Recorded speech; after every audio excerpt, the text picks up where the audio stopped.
So when using technology, the issue of creating accessible materials for students has always been a challenge.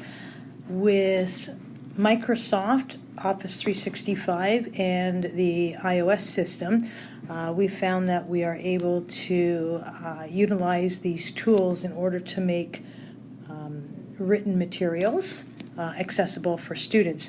So by accessible, I mean that they can be manipulated as far as zooming or changing background colors easily.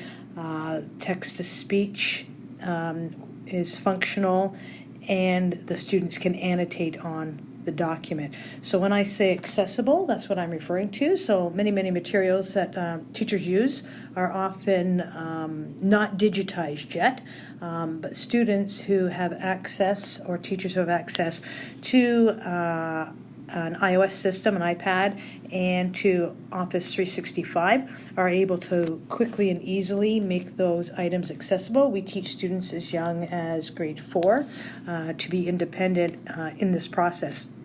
So for our board, which uses Office 365, each student has their own account and therefore access to their suite of apps. So when we do deploy iPads out to students, they have a complete set of Office 365 apps. So when they are presented with a print-based material which has not previously been digitized for their use, and they need it to be accessible to them, then they simply open up Office Lens. So I'm going into my Microsoft Suite folder here, and I'm going to open up Office Lens. Now I am already logged into my Office 365 account. If you're not logged into your Office 365 account, then you have to do so first before completing this.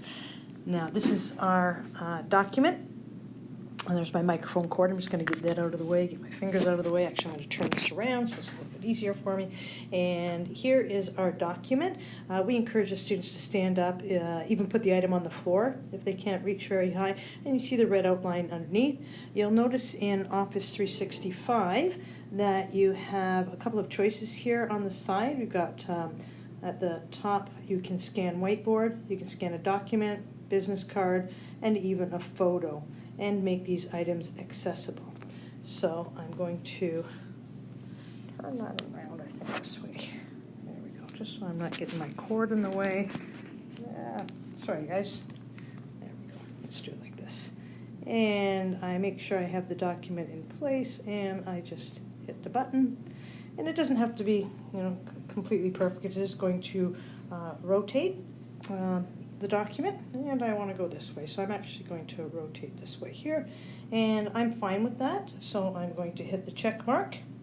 And when I hit the check mark, it then gives me the opportunity to choose where I'm saving it. Now, if we send it directly to OneDrive, it sends it as a JPEG or an image file. Therefore, we want it to go through OCR, or optical character recognition. So we have to select PDF first. When I select PDF, I can then save it to my phone storage or to OneDrive. I'm going to send it directly to OneDrive. And when I do that, you can see that it's transferring. Usually this should be empty. I really shouldn't have all of these on here. In fact, I'm going to swipe this away now and remove it.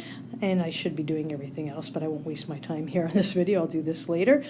And I'm just going to close the app now. I'm finished with Office Lens at that point. I don't open it from Office Lens. I'm going to close that. But I do now go into OneDrive, or OneDrive, and the Office Lens app will actually send the that directly to my OneDrive account in a folder that is created the first time that you use Office Lens. Okay, I'm just going to sign in here.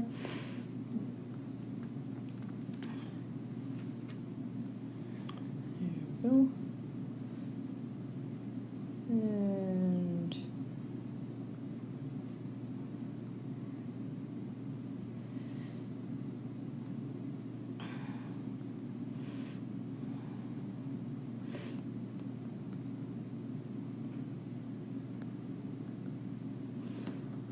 okay.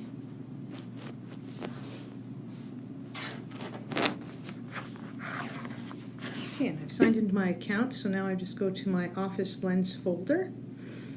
And there it is, Office Lens. And this is the item 2 minutes ago that I just completed, so I'm going to open that item. Again, we actually encourage kids to have everything closed in there. We tell them at this point that they need to rename and refile, or rename and move. Rename and move. So we teach the students to select the title of the document and copy that, and then to rename, hitting on the ... rename this file, hit the X to get rid of that, and then we can hit the paste button right down there on our keyboard, and it puts it in, and done. And then we teach the students to move the document, so they need to move it, and we encourage them to move it then to the particular subject that document should be in. I'm going to put it into workshops, and then down here in the right hand corner I'm going to tap move, and it moves it there. Okay. We can also drag and drop.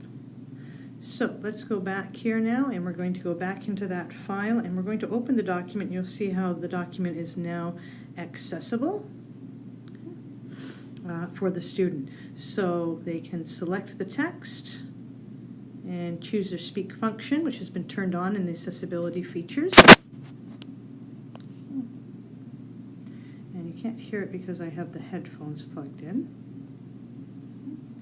And we can manipulate the text as well. We have our annotation tools up here. There's the pencil. The students are able to choose from these annotation tools. The first one, of course, is a highlighter. Down here we can change the color and the opacity of the highlight, and highlight whatever they need to with that. The next item is our text button, and when I select that, we tap wherever we need to. They can then use their microphone to either utilize the speech recognition or speech to text function. They can actually type on their keyboard, okay, and they can alter the font or the color, whatever need be. The other item, though, under text, if I press down on that and hold, okay, you'll notice that I also have strike through and underline. And under highlighting, I have other options there. For the next item is my free drawing pencil, so I'll just change that to black and change the thickness, and so I could actually put in the date with my pencil. I think it's May 29th today, something like that, 29th, okay. And then the other one is similar to the pencil tool, or it might be a drawing tool. The next one is my shape tool. If I hold it down, you'll see the different options they have for making shapes. Then the next option is to insert pictures, but you'll notice on this one we also have the option to insert an audio file.